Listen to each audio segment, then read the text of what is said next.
خیر در قیامت هم درجات متفاوت است. مردمایی که در درجه پایین است و مردمایی که در درجه بلند است خامخا یک غم دش پیدا میشه.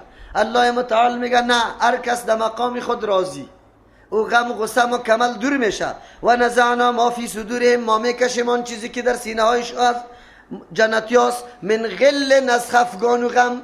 کدام خفگی که داره که من چرا از فلانی کده مرتبه ما پایین است، امی خفگان الله مکمل دور میکنه. هر کس در مقام و منزلتش بالکل قناعت داده، هیچ نوع حسد در مقابل دیگه کس نداره. تجری من تحتهم، روان میباشد در زیر درختها قصرهایش، الانهار جویا یک معنی است. دوم معنی تجری روان میباشه من تحتهم در زیر فرمان و اراده می جنتیا، الانهار جویا، جوی شراب، جوی آب صفا، جوی عسل و جوی شیر، هر چهار قسم ها در زیر فرمانش. هر طرف کیا فرمان میده امو طرف جوی روان است. و قال الحمد لله الذی، بله این مردم ها امو مردمی بودن که در دنیا مفهوم فهمیده بودن، میفهمیدن که الحمدلله کل صفتای کمال مخصوص الله است. حقی بندگی را تنها الله داره، حقی درخواست تنها الله داره که ما از او درخواست کنیم. تنها الله است که انسان نجات میده. در دنیا الله را شناخته بود، در آخرت امی گپ به پیش رویش مشاهده میشه، میگوید الحمدلله کل صفتای کمال مخصوص الله است. کدام الله؟ الذی و اللهی که هدانا، ما را رهنمایی کرده بود، لهذا یعنی ما را رسانیده بود. درجه آخری هدایت داخل کردن جنت است. داخل کردن جنت، در جنت داخل کردن یعنی ما را در جنت داخل کرد. اگر الله رهنمایی نمیکرد، الله بر ما بیان کرد که رای نجاتی نمیست، ما توسط کلامش درک کردیم که چی کارا بکنیم که نعمت بر ما حاصل شود. حال اینجا اگر میگوین تمام صفتهای کمال برای الله است، الذی هدانا، او ذاتی که ما را رهنمایی کرده، لہذا به این نعمتهای بزرگ، به این مقاصد خیلی عالی و ارزنده، پس ما هدایت هم شدیم، قبول کردیم. و ما کننا، نبودیم از خود از ذات خود، لنهتدی، که رای حقیقت پیدا بکنیم، لولا ان هدانا الله، اگر ما را هدایت نمیکرد، الله توفیق نمیداد که در این نعمتها میرسیدیم. انسان آخری نقطهش نمیست. از طریق ذات خود چی داریم ما؟ بگوید. اگر ما در ترجمه قرآن نشسته هستیم، کتاب الله را در مسجد الله در ماه مبارک رمضان میشینیم، توفیق کیست؟ از ما که مردمای خیلی خود دانشمند میدانه، یک قدر عقلیات برات میگه که هیچ دلش نمیخواه که 4 کلمه قطعی تو گپ بزنه، لیکن او آدم از اینمی طور مراکزی تعلیمی قرآن محروم است، خود کلان میتراشه، میگه ما ضرورت به کتاب الله نداریم، فلسفیستیم، فلسفه را میفهمیم، این کارا را میکنه. لقد جاءت رسول ربنا بالحق، یقینا آمده انبیاء علیهم السلام، پیغمبران رب ما، پروردگار ما، او ذاتی که ما را تربیت کرد. یکی از اجزای تربیت روان کردن پیغمبران بود، معلمین و مربین بود، ما را تعلیم میداد عمل چه قسم انجام بدیم. از همون خاطر است هر کسی که زندگی را بدون تعلیمات پیغمبر پیش میبره قطعا کامیاب نمیشه، به خاطری که عقل انسان ناقص است، مغلوب است، نمیتونه تو را راهیابی کنه در اصل مقصد زندگی، با جز از که زیر تربیت انبیاء علیهم السلام خود قرار بدی، نقشه پیغمبران را عمل کرده بری، به نقش و قدمش روان باشی، دیگر را نداری، رای نجات دیگر نیسته. البته این کدام است؟ رسول ربنا، پیغمبرای پروردگار ما، نه کسای دیگر. آلی مردم ها امام و ملای خدا نعوذ بالله اصل مربی خود قرار داده، از شکما فتوا میده مردم خلاص، باز میگه ما هدایت یافته هستیم. نمیتونی هدایت یافته. روان کرده و آمده بود پیغمبران پروردگار ما بالحق، با چیزی که راست و واقعیت داشت، چیزی را که گفته بود ما واقعیت پیدا کردیم. و نودو ان تلکم الجنه، این جنت ها چی منظری عجیبی داره. کلمات قرآنی او نعمتهای بزرگ جنت، ما خود دیگه نعمتهای بزرگ غیر از دنیا ندیدیم، چه قسم مقایسه شود. به اندازه رسایی ذهن ما کم کم بیان میشه. و نودو اعلان میشه، آواز کرده میشه، ان تلکم الجنت، که اینمی جنت شما اورستموها، به میراث برای شما داده شده. چرا این را میگه که به میراث داده شده؟ هر چیزی که بدون محنت و تکلیف در دست آدم بیا او چیست؟ او میراث است.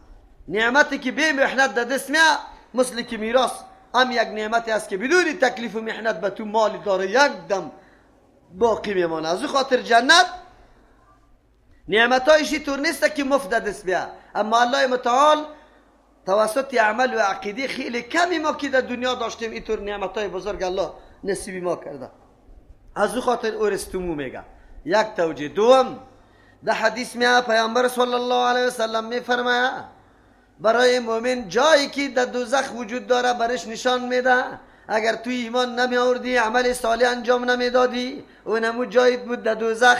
آلی در میراث کافر رسیده و برای کافر جایش در جنت نشان میده. ای کافر اگر تو بندگی الله را میکردی، آوازی پیغمبرا را لبیک میگفتی، تعامل میکردی در زندگیت که ما برای چی در دنیا آمدیم، عیش پرستی، شکم پرستی، یعنی که ما مقصد عظیم در دنیا دارم، اونو جایت بود. آلی به میراثی کی رسیده؟ مؤمن رسیده. جاهای کفار در میراثی کی میرسه؟ مؤمن میرسه. خب این جنت است، اورثتموها، به میراث داده شده برای شما. بما کنتم تعملون، به سبب از اینکه مسلسل شما عمل انجام میداده. نتیجه عمل است، اینطور نیست. خب عملی مسلسل متداوم مستمر، عملی موسمی نباشه که در رمضان در 5 وقت جماعت در مسجد بود یا در تراویح در مسجد بود که رمضان برآمد، 11 ماه دیگه رنگی مسجد هم ندیده که فرشا چی رقم است، ملا امام هم نمیشناسه، مسلمان موسمی نباشه. قرآن کریم میگه بما کنتم تعملون، به سبب ازی که مسلسل مستمر شما عمل انجام میداده این جنت در میراثتان رسیده. از او خاطر هشداری بزرگ است، کمچین یا تازیانه است در فرق سری عموم مسلمانای موسمی که یک وقت خیلی مطیع فرمان بردار گریان هم میکنه، روزی دیگه جماعت نمیشناسم، الله را نمیشناسم، اوطوری نشوه. الله متعالی رمضان یقینا سبب تقوی ما شوه که در زندگی آینده ما تغییری مثبت آمده باشه، منفی نباشه. در حدیث میاد پیغمبر علیه السلام فرمود که در جنت به رحمت الله به فضل الله داخل میشه. گفتو هم یا رسول الله؟ گفت من هم. خیر ما خب به رحمت الله داخل میشیم، اینجا میگه توسط عمل. بله مراد از رحمت الله توفیق توحید است که به کسی الله نصیب کرده. اینجا مراد از بما کنتم تعملون استمرار بالای عقیده توحید است، در بین هر دو منافات نیست. یک. دوم، یک سببی ظاهری است که سببی باطنی. سببی باطنی رحمت الله است که انسان داخل جنت میشه، اما در ظاهری سببش چیست؟ عمل انسان است. دو. سوم، یکی مطلق دخول جنت است، یکی دایم باقی ماندن و درجات بزرگ در جنت نصیب شدن. مطلق دخول جنت به رحمتی کی میشه؟ الله متعال، فضل الله میشه، اما درجات عالی را کمایی کردن توسط چی میشه؟ عمل. چقدر عمل انجام داده. و نادا اصحاب الجنت اصحاب النار. الله اکبر. صحنه عجیب است. دو طایفه مؤمنا و او کسایی که تکذیب کرده بود، استکبار کرده بود در دنیا از پیام انبیا علیهم السلام، دو طایفه در یک حالت قرار داره که یکی دیگر را مشاهده میکنه، گفتگو در بین صورت میگیره. بسیار دردآور است. اکثریتتان مکتب خوانده یا نخوانده؟ زمانی که اطلاع نامه داده میشه در اداره مکتب دمو روز کل حاضر میشه، فلانی خان بله صاحب کامیاب اول نمبر، در لباس جا نمیشه، کلگی برش نظر داره. اما وقتی نفری دوم فلانی خان ناکام، اینقدر شرمنده و خجالت. دموجا بعضی بچهای غیرتی امی قدر میگه که زمین چاک شوه و رشتی شوه داخل شوه. این تنها یک مسئله کامیابی و ناکامی در ورق نوشته شده. عملی کامیابی و ناکامی معلوم نیست که در صحنه عمل باز کی کامیاب کی ناکام است، کی انجینری وارزیده میشه کی نمیشه، کی دکتری واقعی میشه کی نمیشه، کی زندگی درست داره سعادتمند و کی نداره. محض به یک اعلان کردن بگوه اداره مکتب این قدر تاثیرات می داشته باشه. آیا وقتی که انسان سرنوشت آخری خود اعلانش میشنوه این دو طایفه با هم میبینه و نعمتهای جنتیارم و عذاب دوزخیارم. بسیار حالت ناگوار است، سخت حالت است. قرآن کریم هم صحنه را برای ما پیش میکنه، بیدار میسازه. همینطور صحنه دمی رو آمده نیست. تدابیری خیلی قوی بگی، بفهمی که کدام را انتخاب میکنی، کدام راه نجاتت است. و مومن غفلت نکنی، بیخبر نباشی. و نادا اصحاب الجنت، آواز میده صاحبای جنت، خوشحال هستند. اصحاب النار، به صاحبان آتش. این مرحله است که یکی دیگر را مشاهده میکنه، یاد نعمتا و عذابا. چی میگه؟ ان قد وجدنا، ما خویافتیم، ما وعدنا، چیزی را که وعده کرده بود امرای ما ربنا، پروردگار ما، حقا، بالکل واقعیت، راست و درست یافتیم. چیزی که قطعا وعده شده بود بالکل دیدیم. فهل وجدتم ما وعد ربکم، یا یافتی شما امو چیزی را که وعده کرده بود پروردگارتان حقا، راست و درست؟ شما خود نافرمانی کردی، در مقابل نافرمانی عذاب بود، عذاب یافتی یا نه؟ حالی دیگه انکار کرده میتونه؟ چرا که مشاهده میشه در بین آتش است. قالوا نعم، میگه که بله بله بالکل. فاذن مؤذن بینهم، یک جارچی و اعلانچی آواز میدن، اعلان میکنه مؤذن، یک آذان دهنده یعنی اعلان کننده، بینهم، در بین همی هر دو طایفه. چی میگه؟ این دیگه بسیار درد میده انسانه. اللعنت الله علی الظالمین، که لعنت الله بالای کسایی که ظلم کرد، حق نشناخت که در کجا بگذاره حق الله را به مخلوق قائل شد. سجده ها را بجای از اینکه در مسجد برای الله بکنه، رفتن در پیش پیر صاحبا، چپن پوشیده، مردم پایش بوسه کده را ایسته. تو حق الله را نمیشناسی؟ چطور کردی؟ در قبرها سجده کده رایی، به چارغوک میره، کلپا را میبینی یا نمیبینی؟ او طایفه هایی که داد میزنه که ما محبت با اهل بیت داریم، میره در قبرها سجده کرده را ایستن. الله برش چی میگه؟ اونجا اعلان کننده چی میگه؟ اللعنت الله، که لعنت الله، دوری از رحمت الله است بالای کسانی که ظالم است. الله اینجا اینطور نکرده که فیصله غیر عادلانه کرده باشه، این گروپ در جنت و گروپ دیگر، طایفه دیگر در دوزخ برده باشه. این کار نکرده. الله به عدالت فیصله کرده. چرا؟ کسایی که در جهنم است و کلش ظالم است، بزرگترین ظلم شرک بود یا مشرک هستند. از او خاطر الله بی‌عدالتی نکرده، هر کس حق مناسبش داده. الذین، ظالمین کدام مردم بودن؟ علاماتی مشخص داره؟ بله، کسانی که یصدون عن سبیل الله، نفس خودم از راه الله منع میکرد، نفس خودم از راه الله منع میکرد. یک، یصدون منع میکرد عن سبیل الله، دیگرها را از راه الله. سبیل الله کی را میگه؟ سبیل الله راه قرآن کریم است، در آیت‌ها ثابت است. و ان هذا صراطی مستقیما، امی قرآن کریم، همین مضمونی که در این صورت بیان شده، راه مست مستقیم به سوی الله متعال میگه. قرآن کریم چیست؟ راه الله است، راه رسیدن به الله است. واعتصموا بحبل الله جمیعا، رسپانی که الله به تو دراز کرده و تو را گفته که بگی از رسپان. خدا خطا نده که به الله وصل شوی، به کتاب الله رابطه پیدا بکو. اینی راه الله است.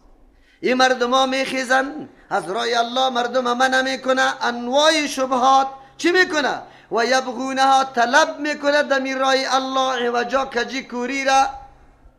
دو معنا داره. و یبغونها، طلب میکنه عوجا، کجی را، پشتی کجی ها، کل هم و غمشان پشتی کجی و کوری، پشتی راستی نیست. اون نکته ها را بالا میکنه که هیچ منفعت نداره، هیچ منفعت نداره.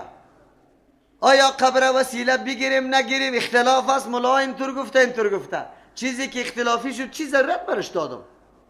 چرا بحث بکنم؟ ما آدم عاقل هستم، الله برم در کتاب خود فرمان داده ولله الاسماء الحسنا، برای الله اسماء حسنا وجود داره.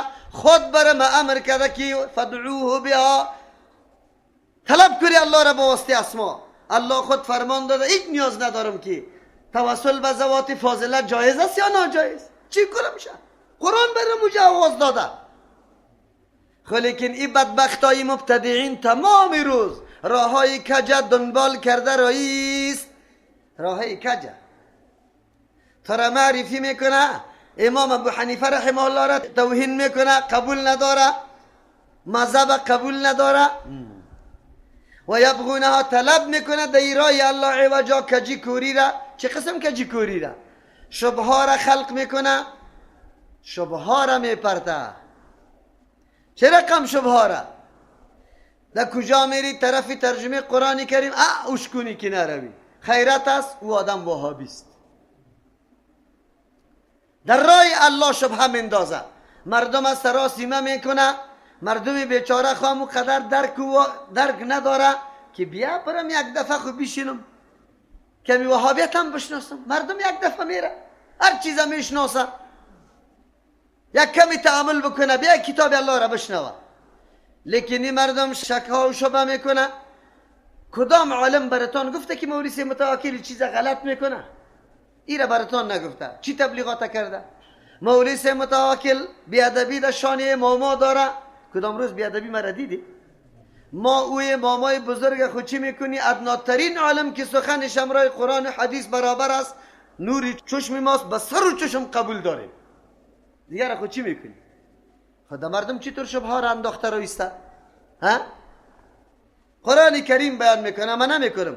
الذین امو کسانا، اینطور نگفته که یهود و نصارا، اینطور نگفته که مجوسا، اینطور نگفته که زردشتیا. هر کسی که است، به هر نامی که است، یصدون که منع میکنه مردم عن سبیل الله، از راه الله. از راه الله چیست؟ از قرآن منع میکنه. قرآن ترجمه نکنی، در ترجمه قرآن نروی. چاقو هم سری مردم کشیده شده، در راه ها استاد شده چاقو که نروی در مرکز. و یبغونها طلب میکنه فیها در این راه الله وجا کجی کوری را. رقم گپا برد میگه. یا دعا را قبول نداره، زیارت قبول نداره، کرامت قبول نداره. چطور تلبیس میکنه؟ قرآن چی میگه؟ ولا تلبس الحق بالباطل، باطل هم رای حق آمیزش نده. مردکه خو دعا را مکمل قبول نداره. دعا را کسی منکر شو کافر نیست. لیکن کدام دعای خود ساختی که تو کشیده ای، دعای پیغمبر نیست، صحابه نیست، تابعین نیست، تابعین نیست، تو جناب بدعت کشیده ای، سری پیغمبر انتقاد داری، ای کاری خواه با پیغمبر نکرده، نمیفهمید. نعوذ بالله. و من میفهمم.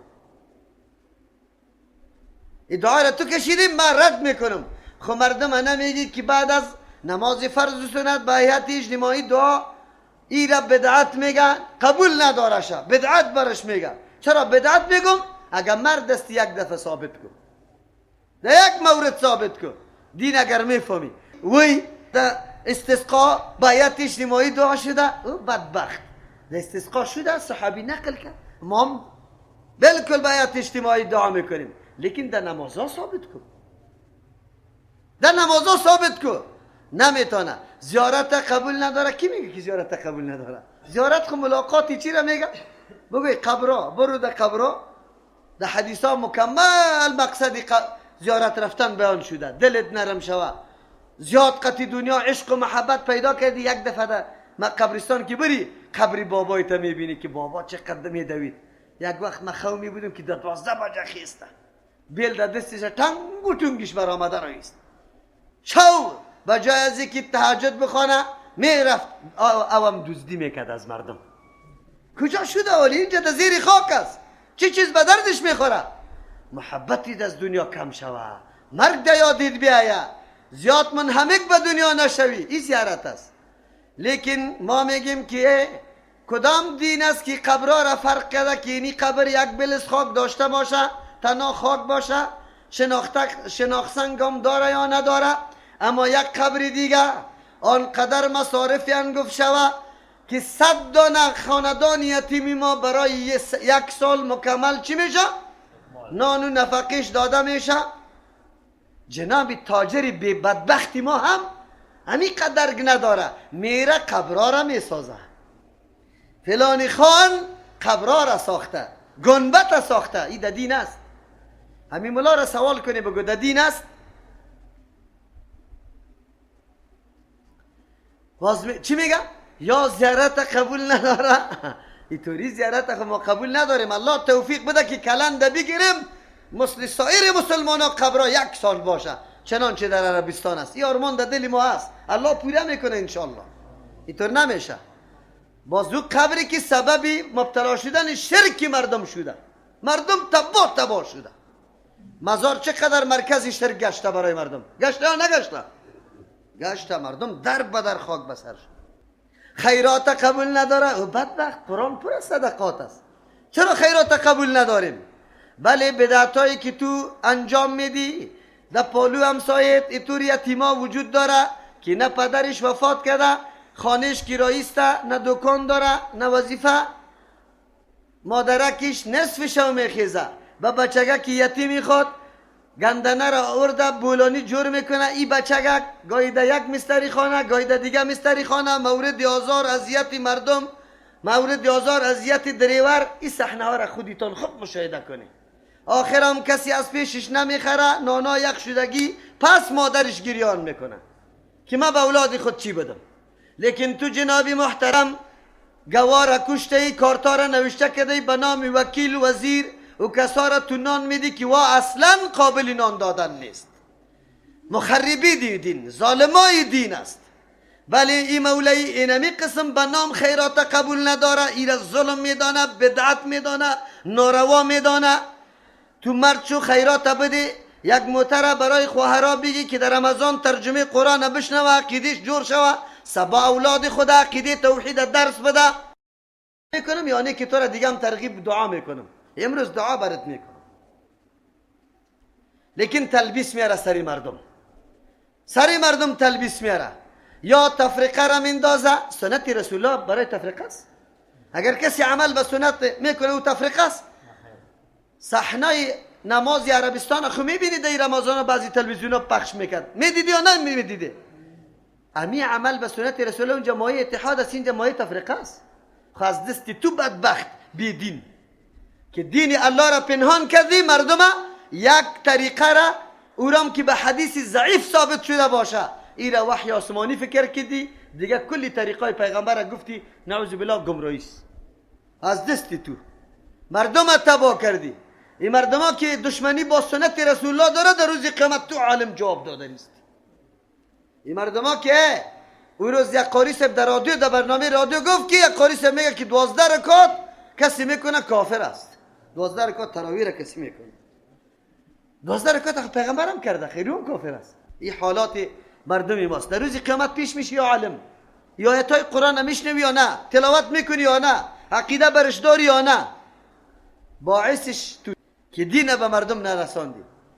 بگاه در پولی و یک نفر عنفی بود، این قریب بود که دست ای قدر زیر ببره که ما ترسیدم که حالی دیگه طرف نبره.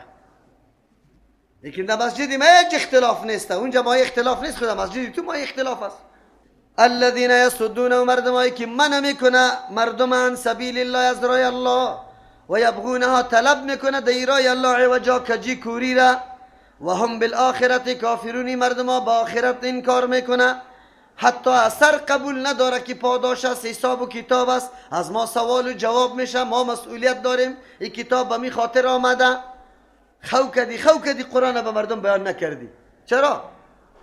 و بینهما حجاب، در بین جنت و دوزخ حجاب پرده است. مراد از پرده امو دیوال است. یک طرف جنت است، دیگه طرف دوزخ است. در اول مرحله هر دو طایفه یکی دیگه خدا میبینه، او دوزخیان نعمتهای جنت میبینه، اقدر درد میبینه از اینکه نعمتهای جنت مشاهده میکنه که پرسان نکن. خصوصا اون جایی که الله برای کافر در جنت مهیا کرده بود، او را که میبینه دلش کباب میشه. 1 سال که ارزانی باشه، خانه را نخریدی، سال دیگه 2 سال یک آدم آمد خانه 2 منزله را برات به چند بایی کرده، تو نخریدی. هر روز که تیر میشی که وی دستایتا امید ترکده رو ایستی که چقدر موقع بود نخریدم، چقدر موقع بود. اونجا معلوم میشه